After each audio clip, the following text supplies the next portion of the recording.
Hola a todos, bienvenidos a esta edición número 11 de Estudios de Microrrelatos. Hoy vamos a dedicar esta sesión a un tema que es el tema de la insania. La insania es sinónimo de locura en lengua española. El diccionario de la Real Academia pues, nos habla de la insania como locura. Sin embargo, el término insania es una palabra que viene del latín insania, igual, y en esa lengua pues tiene otros significados. Además de locura, tiene el significado de furor, pero de furor poético, de arrebato poético, también de extravagancia. Y vamos a ver en los microrrelatos que vamos a trabajar hoy un poco de todo esto.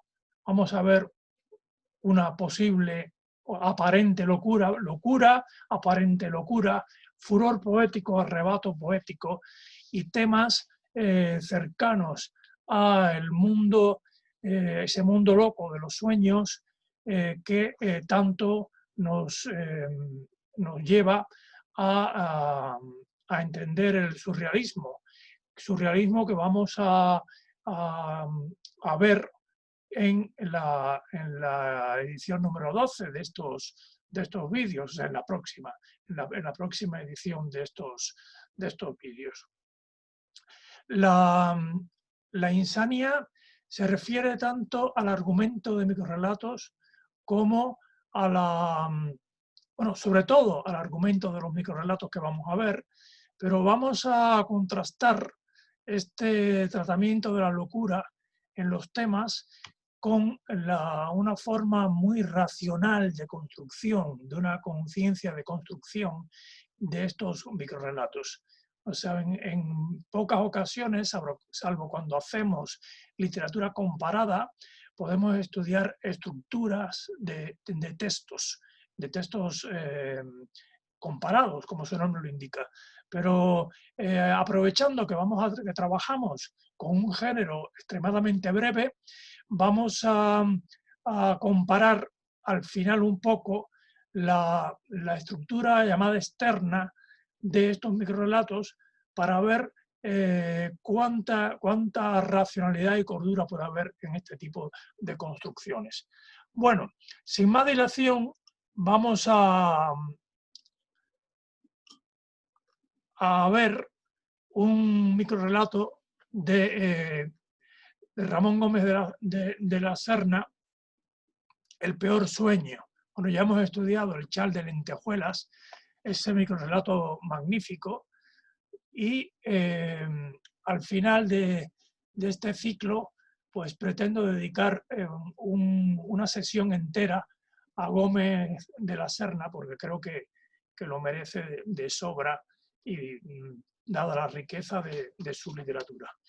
Pues el peor sueño dice así: como dormía a deshora, tenía sueños ensañados. ¿Cómo puede ser uno tan enemigo de sí mismo?, se preguntaba al despertar, y añadía a esa pregunta la pregunta paralela: ¿y cómo entonces extrañar que los demás sean enemigos de los demás? Parece mentira que entregándose uno sin armas ni bagaje al descanso, confiando en la hermandad consanguínea y fusionada que uno debe ser para sí mismo, se aproveche el sueño de que tengamos los ojos cerrados para que la imaginación prepare todos sus instrumentos operatorios y se ensañe con nosotros. Cuando se tienen sueños así, dan ganas de no volver a dormir, haciendo huelga de sueño. Pero un día soñó el peor de los sueños. La atmósfera de la pesadilla era muy neblinosa y no podía saber qué había pasado antes. El caso es que se encontraba metido en una rueda de presos como presunto autor de un crimen. Presidiarios de mala catadura formaban junto a él, vestido también a rayas, el corro de la expectativa. Una mujer que le dio mucho miedo, vestida de viuda rigurosa, avanzó con el director de la prisión y penetró en medio de la rueda de presos. Ganas le dieron de proponer que todos se agarrasen de la mano y girar alrededor de los dos investigadores, no dejándose ver ni alcanzar en la vorágine. Pero comprendió que aquí jugar al corro no era posible en un momento tan serio. La viuda miró a todos con mirada lenta y cuando llegó a él se quedó fija y señalándole con el índice dijo: este es. Lo primero que sorprende del microrrelato, cuando uno va leyendo, por lo menos me ha sorprendido a mí, es el hecho de que hay una cantidad tremenda repetidas de palabras, como se puede ver en estos amarillos, azules y verdes que estoy destacando de los textos, pero además muy continuas. Bueno, no cabe de otra manera que ser continuo porque el texto, como hemos visto, es muy breve.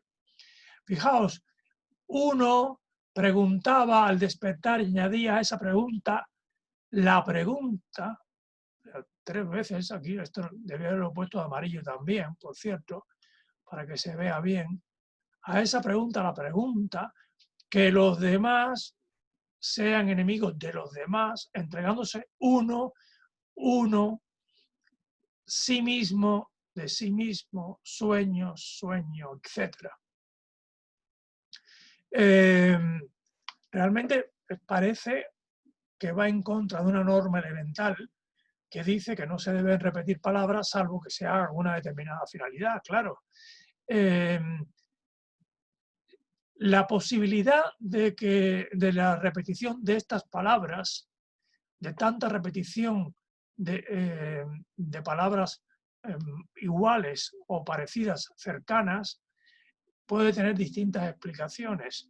Pero bueno, voy a atreverme a adelantar una posibilidad, aunque claro, puede haber otras. El autor parte de la causa que provoca el efecto. Tenía sueños ensañados. Fijaos,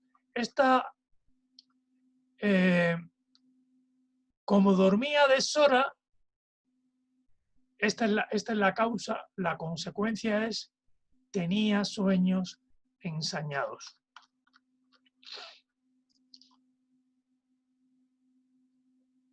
Y el hecho de tener sueños ensañados, aquí sueños turbulentos, atormentadores, en una palabra, pesadillas, es lo que hace que se pregunte y que haga a partir de estas generalizaciones, que se hagan dos preguntas importantes. La primera es, claro, ¿cómo es posible que uno pueda ser enemigo de uno mismo? La segunda es, pues si uno es enemigo de uno mismo, ¿qué dejará para los demás? Son las dos preguntas y las preguntas y el lenguaje que rodea a estas preguntas, en definitiva, están en función de la pesadilla que este hombre está viviendo, ¿no? Es como una reflexión, digamos, acabado de levantar o acabado de despertar en pleno susto cuando esta mujer lo ha señalado como el autor del crimen. Este es, ¿no? Fijaos que en este microrrelato después vamos a ver uno en el que también hay un señalamiento de un crimen al final, pero en este microrrelato la pesadilla consiste en que en este mundo onírico la mujer está vestida de viuda rigurosa, lo señala como el autor del crimen, lo cual puede despertar a cualquiera. También en este párrafo, en un lenguaje que es el lenguaje de creérmelo y no creérmelo, cuando nada más y nada menos que en semejante situación se le ocurre en la posibilidad de proponer el juego del corro, de jugar al corro, ¿verdad? Pues bien, esta pudiera ser una explicación. El hecho de que quien cuenta eso está tan atormentado que transmite ese tormento con la repetición de las palabras.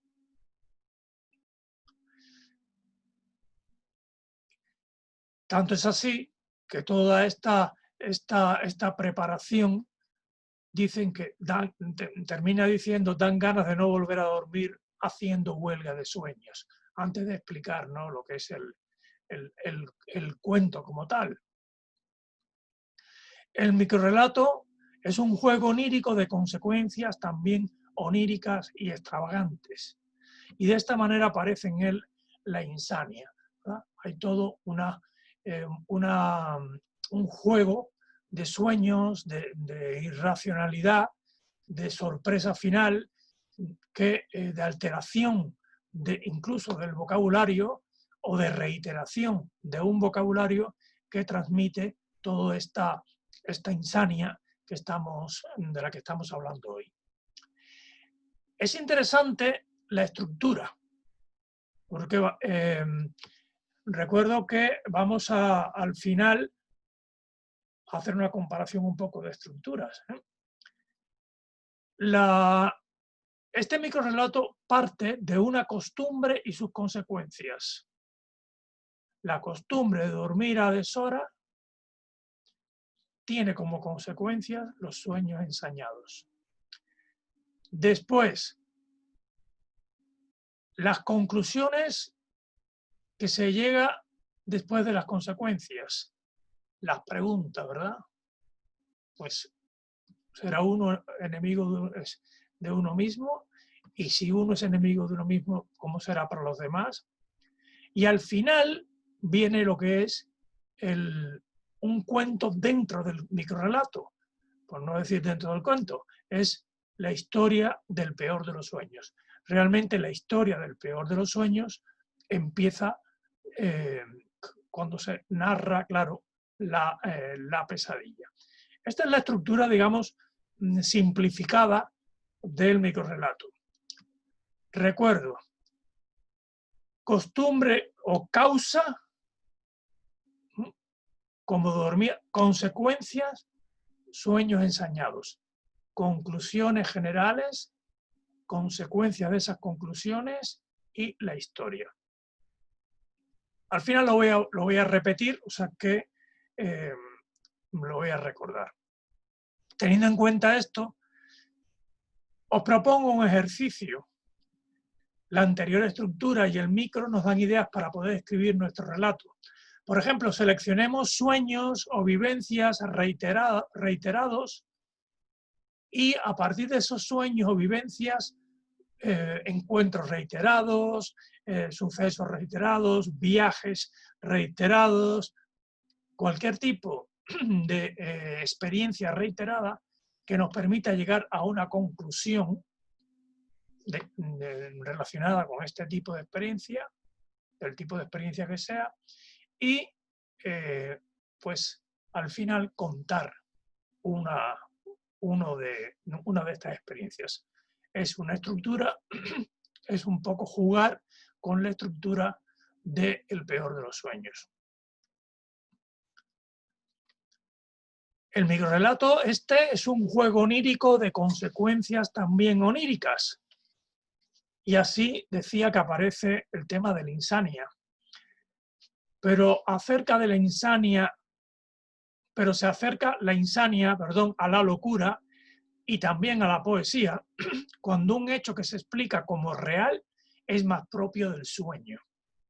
Y es lo que nos enseña Virgilio Piñera en Natación, que es el próximo microrrelato. O sea, un hecho que se da como real y que es propio, es un hecho imposible, entre comillas, un hecho que tiene que ser soñado o un hecho de locura. Ya estudiamos de Virgilio Piñera el infierno. Y es un microrrelato realmente testículo, ¿verdad? Dice así: natación. He aprendido a nadar en seco. Resulta más ventajoso que hacerlo en el agua. No hay el temor a hundirse, pues uno ya está en el fondo. Y por la misma razón se está ahogado de antemano. También se evita que tengan que pescarnos a la luz de un farol o en la claridad deslumbrante de un hermoso día. Por último, la ausencia de agua evitará que nos hinchemos. No voy a negar que nadar en seco tiene algo de agónico. A primera vista se pensaría en los estertores de la muerte. Sin embargo, eso tiene de distinto con ella, que al par que se agoniza uno está bien vivo, bien alerta, escuchando la música que entra por la ventana y mirando al gusano que se arrastra por el suelo. Al principio mis amigos censuraron esta decisión. Se hurtaban a mis miradas y sollozaban en los rincones. Felizmente ya pasó la crisis. Ahora saben que me siento cómodo nadando en seco. De vez en cuando hundo mis manos en las losas de mármol y les entrego un pececillo que atrapo en las profundidades submarinas. Pues mucho que nos sorprende este hecho, como decía al principio, que es un hecho casi que soñado, un hecho de locura, una irrealidad tremenda, explicado, contado como algo cotidiano, ¿no? Una vez que ha aprendido a nadar en seco, pues oye, le ve todas las posibilidades. Para mi gusto se escapa uno, que uno puede nadar en seco en cualquier parte. Pero bueno, seriamente vamos a detenernos un poco en el análisis del argumento. Dice, se parte de una idea que es por su naturaleza imposible, desde luego. La acción de nadar presupone el agua, como la de volar el aire, ¿no? Pero el narrador, que ha aprendido a nadar en seco, argumenta sus ventajas. Y entonces, aquí viene la fundamentación. Fijaos, primero una aseveración y después una fundamentación de he aprendido a nadar en seco. Las ventajas que tiene. Ya en algo nos va recordando el microrrelato anterior. Las ventajas está ahogado de antemano, lo que es lógico porque al no haber agua, uno ya está en el fondo. O sea que si ya estás en el fondo, estás ahogado. No hay agua, ¿no? Pero si hubiera agua estarías ahogado, pero como no hay agua, estás ahogado de antemano sin agua, ¿no? Y continúa la lógica de lo ilógico, lo cual a partir de la... fijaos, la lógica de lo ilógico. Lo ilógico que es aprender a nadar en seco. Y ya a partir de ese hecho ilógico viene toda una fundamentación lógica, ¿no? Si nos ahogamos no nos van a pescar de ninguna forma, ni tampoco nos vamos a hinchar una vez ahogados, ¿no? Esta lógica especial tiene que ver efectivamente con la insania. Aquí la insania no solo tiene el sentido, atención, el sentido de locura del español, sino también tiene el sentido de proyección poética del propio texto. O sea, este texto, que a primera vista parece un sinsentido, va ganando cuerpo poético y esto que se ve en esta especie de planteamiento extravagante es justamente, o puede caber dentro del término este latino de insania. A este propósito recuerdo la frontera que también existe entre el microrrelato, la micronarración, los textículos, con la poesía. Y aquí empieza, o puede ser un pequeño ejemplo, ¿no? En el segundo párrafo se siguen argumentando las ventajas. Pues se dice que aunque estemos nadando, se está en el suelo, se oye música, incluso hay un gusano delante en el suelo, pues uno lo ve y sigue nadando, ¿no? La objetividad, cordura o falta de fantasía de los amigos van en contra de la insania.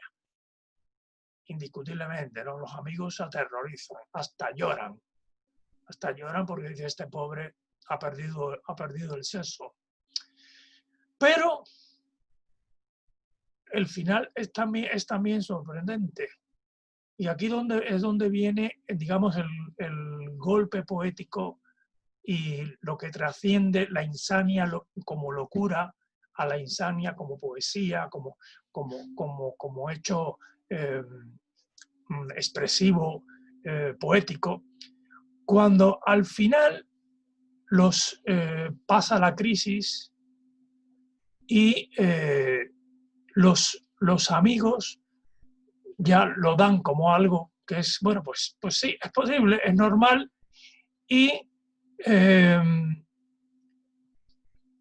sigo, o sea, soy capaz de seguir nadando en seco, y soy capaz de ofrecerles un pececillo que atrapo en las profundidades submarinas.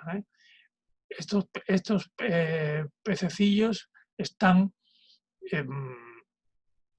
debajo de las losas de mármol. O sea que es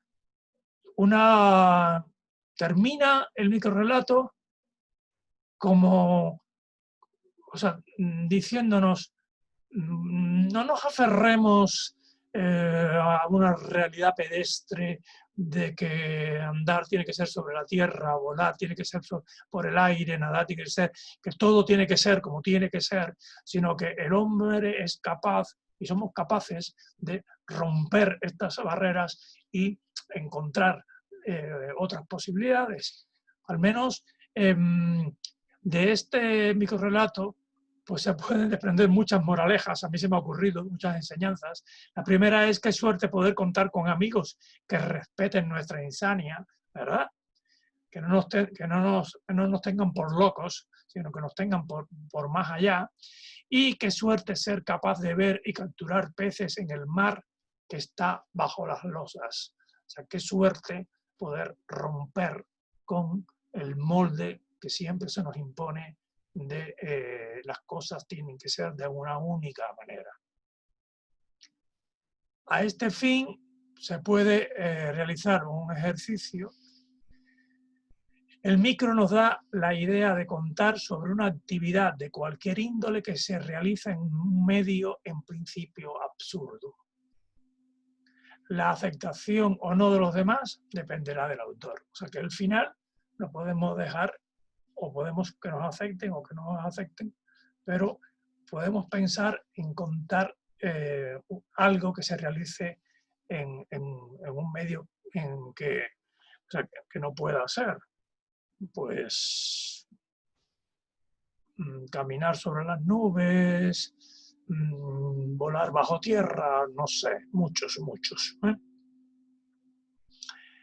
Vamos a ver a continuación un microrrelato de Masop que se llama Dos crímenes barrocos. Vamos a ver el segundo de los crímenes. Dice: pienso, luego soy, dijo el hombre famoso. Los árboles de mi jardín son, pero no creo que piensen. Con lo que se demuestra que el señor Renato no estaba en su sano juicio y que lo mismo sucede con otros seres. Mi suegro, por ejemplo, es y no piensa. O mi editor, que piensa y no es. Y si lo ponemos al revés, tampoco es cierto. No existo porque pienso, ni pienso porque existo. Pensar es cierto, existir es un mito. Yo no existo, sobrevivo. Vivir, lo que se dice vivir, solo los que no piensan. Los que se ponen a pensar no viven. La injusticia es demasiado evidente. Bastaría pensar para suicidarse. No, don Descartes, vivo luego no pienso. Si pensara, no viviría. Hasta se podría hacer un bonito soneto. Pienso, luego no vivo, si viviera no pensara, Señor, etcétera, etcétera. Si para vivir se necesitara pensar, estábamos lucidos. Pero en fin, si ustedes están tan convencidos de que así es, soy inocente, totalmente inocente, ya que no pienso ni quiero pensar. Luego, si no pienso, no soy, y si no soy, ¿cómo voy a ser responsable de esa muerte?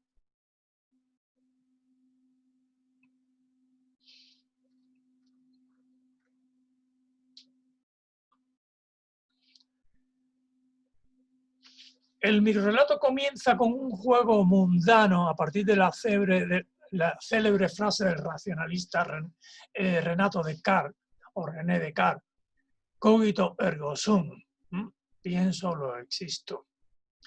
Juego mundano, digo, porque se le quita toda pretensión filosófica. Pienso, luego soy, dijo el hombre famoso, para concluir de esta manera que no vale ni la frase célebre ni la contraria, ¿verdad? Este es el manejo mundano, el manejo nada filosófico que se propone y que se realiza en el micro. El señor Renato no estaba en su sano juicio. No existo porque pienso, ni pienso porque existo. Aflora el tema de la insania en referencia nada más y nada menos que a Renato Descartes.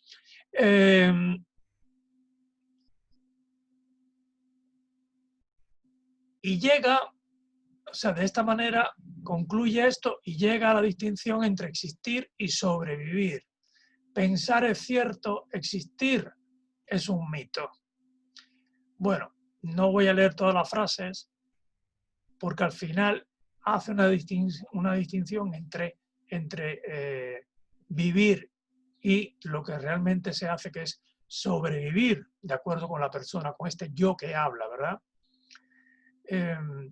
El yo narrador termina compartiendo con el lector aquello también mundano de que el que piensa pierde. Tanto es así que si pensara o existiera sería un criminal. O sea, si yo fuera capaz de pensar, de razonar, existiría y por lo tanto sería culpable de un crimen. Fijaos, hay toda una palabrería filosófica y pseudofilosófica para aprovecharse de un razonamiento tal o de un pseudo razonamiento con un fin completamente práctico, con el fin de justificar un crimen. ¿Cómo voy a ser responsable de esa muerte si ni siquiera existo, verdad? La palabrería pseudofilosófica está rayana es rayana en la locura, en la insania. Es una manipulación del lenguaje y del racionalismo para un fin práctico. O sea, todo lo contrario del sentido del racionalismo cartesiano. El barroquismo radica en este tejemaneje de las palabras y también, bueno, este tejemaneje que supone la competencia cultural del lector, es decir, que supone que conozca este mundo de la oposición racionalismo y racionalismo, que si conoces a Renato Descartes, conoces a Francis Bacon, que en fin, todo un espectro cultural que hay más allá del microrrelato y que se insinúa solamente en la figura de Descartes. Ahora, pero esta loca ficción podría tener algo de realidad. Pues es una pregunta que hago para terminar, porque ¿acaso se puede utilizar el lenguaje, la competencia cultural, o se usa el lenguaje, la competencia cultural, esta palabrería filosófica y en ocasiones pseudofilosófica, se puede se puede o se usa en determinados momentos con fines prácticos, con fines utilitarios. Yo creo, bueno, no voy a responder a la pregunta, cada uno que responda y bueno, y se la responda a sí mismo, ¿verdad? Os propongo un ejercicio, buscar una frase célebre, filosófica o no, y manipularla para sorprender con un desenlace. O sea, es un ejercicio que se puede realizar a partir de esta experiencia del microrrelato de Masop, Dos crímenes barrocos. Vamos a ver por último otro microrrelato, en este caso de Ángel Guache, que se llama Los frutos del embarazo. Estaba embarazado. A su debido tiempo ingresé en la clínica. Recuerdo la luz blanca del quirófano deslumbrándome. Pasado el túnel de la anestesia, tras las brumas subsiguientes, al abrir los ojos, me encontré en una ruidosa habitación. Una enfermera se pintaba las uñas de un rojo agresivo. Se volvió hacia mí y me dijo con un evidente tono de satisfacción que me había asistido en el parto y que había querido darme ella misma la buena noticia. Enhorabuena, señor Guache, ha parido usted 3 ideas. A los pies de mi cama saltaban 3 feos polluelos de ojos saltones. ¿No querrá usted decir que mis 3 ideas son esas cosas que saltan? No, hombre, no, tranquilícese. Sus 3 ideas están a buen recaudo. Las hemos anotado y pasado a limpio en un pulcro papel. Ah, respiré aliviado. Al contemplar los frutos de mi embarazo, pensé que hubiera sido preferible la paternidad de los 3 feos polluelos que todavía saltaban por la habitación, produciendo un evidente escándalo. Los frutos del embarazo sorprenden nada más que con su primera oración. Estaba embarazado. Y es un microrrelato metáfora de una mala parida porque el personaje, que es personaje posible, personaje autor narrador de nombre Guache, prefiere quedarse con los 3 polluelos que ve danzar por la habitación. Yo he puesto aquí anestesia alucinatorio, porque bueno, todavía está aquí bajo los efectos quizás de la anestesia del parto, aunque lo sigue viendo, aunque en el texto se dice que ya había pasado este estado, ¿no? Prefiere quedarse con los 3 polluelos que con sus 3 ideas paridas, de ahí la mala parida. Se recrea quien cuenta en narrar el nacimiento de ideas infelices, ¿no? Dentro de este microrrelato. El primer párrafo nos introduce un embarazo masculino que damos como normal y que ha llegado a buen puerto. Todo se vuelve surrealista cuando lo parido son 3 ideas dentro de una clínica y hay unos pollos que saltan y hacen bulla por la habitación. La conjunción del embarazo, parto masculino, con su resultado, ideas y pollos bailarines, crea una imagen de imaginación desbordante, locura de sucesos e irrealidad, que todo sumado crean un mundo surreal y que se puede explicar dentro de la insania.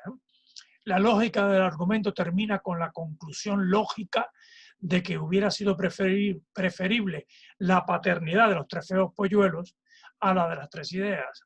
Esta lógica y coherencia cierran el mensaje y el punto de vista de su creador. A partir de este microrrelato se puede proponer también un ejercicio: participación en sucesos que den frutos inesperados con elementos propios del sueño. Es una idea. Y bueno, ahora vamos a ver al final extrañas coincidencias, entre comillas, extrañas coincidencias. Coincidencias entre los microrrelatos estudiados. Lo primero es que son 4 microrrelatos de autores bien distintos, en momentos bien distintos también, distintos años. Los 4 autores diferentes coinciden en tratar el tema del sueño, la locura, la aparente locura. Recordad el cuento de Descartes. La manipulación del conocimiento, en el cuento de Descartes también. La creación, distintos prismas para la insania. Sin embargo, si nos detenemos en cómo se han hecho, cómo hacen sus micros, encontramos una base lógica de construcción. Esa base lógica es lo que se conoce como estructura, que los acerca mucho. Vamos a ver cuál es la estructura de los 4 microrrelatos. Primero se parte de una generalización que es causa, más que modo, de lo que sigue. El primero empieza como dormía a deshora, consecuencia pesadilla. He aprendido a nadar en seco, consecuencia condiciones, situaciones. Pienso, luego soy, consecuencia, reflexiones a propósito de la frase. Estaba embarazado, consecuencia, parto de 3 ideas. Y se entiende mucho mejor esto si agregamos, como Gómez de la Serna, un como delante de las primeras frases. Es decir, si en vez de empezar la primera frase del relato de Ramón Gómez de la Serna es como dormía de deshora, esto, lo otro, si los otros empezaran como he aprendido a nadar en seco, sigue mi relato. Como pienso, lo existo. Como estaba embarazado, ¿verdad? Sucedió tal. Las consecuencias, ¿verdad? O sea que, curiosamente, los 4 microrrelatos parten de una generalización, repito, que es causa. Como segundo elemento interesante de las 4 estructuras, lo que sigue es consecuencia lógica de la idea anterior. Como dormía de deshora, consecuencia, sueños ensañados. Como he aprendido a nadar en seco, consecuencia, las ventajas que vienen de nadar en seco. Como pienso, luego soy, todo el cuestionamiento de la máxima cartesiana.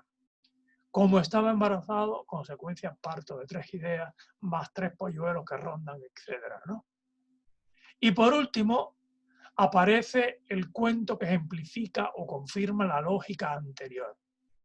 Vemos planteamiento de causa, consecuencias, más cuento.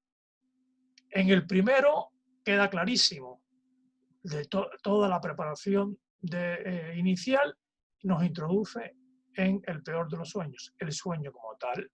En el segundo se cuenta el cuento de nadando en seco y sobre todo es cuento de mucho peso las conclusiones, ese último párrafo del microrrelato. Os recuerdo los amigos, los peces cogidos bajo las losas, etc. Justificación de todo en las 3 últimas líneas, el crimen. O sea, realmente hay una disquisición filosófica, no por la filosofía en sí, sino para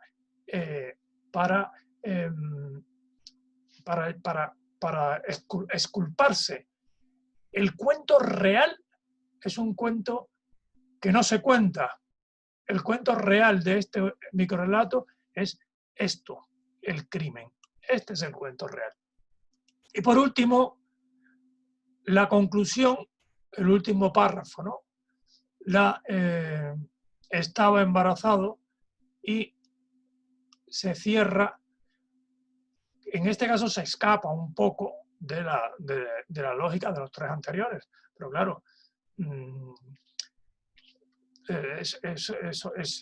o sea, ocurre un poco de manera distinta, pero en estos 3 se ve de una manera mucho más evidente la coincidencia de estructura. Este escapa un poco, ¿eh? El último párrafo es conclusión.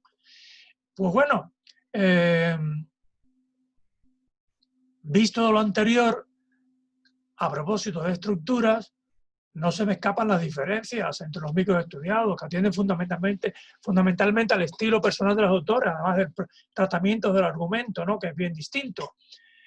Pero he creído interesante destacar estas aproximaciones relacionadas con la estructura profunda del relato, que son más evidentes y fáciles de ver en los microrelatos, como decía antes, que en otros textos, porque comparar las estructuras de, por ejemplo, de novelas es algo bien difícil, ¿no? Incluso las estructuras de cuentos externos, pues es motivo para escribir libros y para hacer tesis doctorales.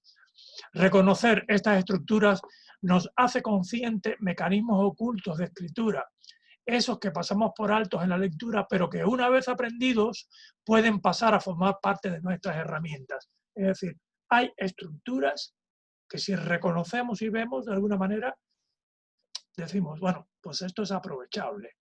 Como quiera que sea, el arrebato poético, el furor de la creación, la insania, no debe confundirse con la locura. El acto de libre creación transcurre por rompecabezas estructurales. Es decir, la forma que soporta el argumento de un cuento siempre es movible, es intercambiable, como si de un rompecabezas se tratara. Bueno, pues he querido ver este tema hoy a través de estos cuentos, estos microrelatos que creo que son realmente interesantes, analizar un poco el tratamiento de los temas, la insania en sus distintas maneras posibles o en diferentes maneras de aparecer, y por último ver, aunque sea de una forma un poco rápida, lo que es la estructura externa de estos microrelatos y destacar sobre todo la coincidencia en algunos aspectos de estas estructuras y la posibilidad que tenemos de aprovecharlas si así lo entendiéramos. Bueno, pues nos vemos en el próximo vídeo en el que vamos a trabajar el surrealismo en microrelatos.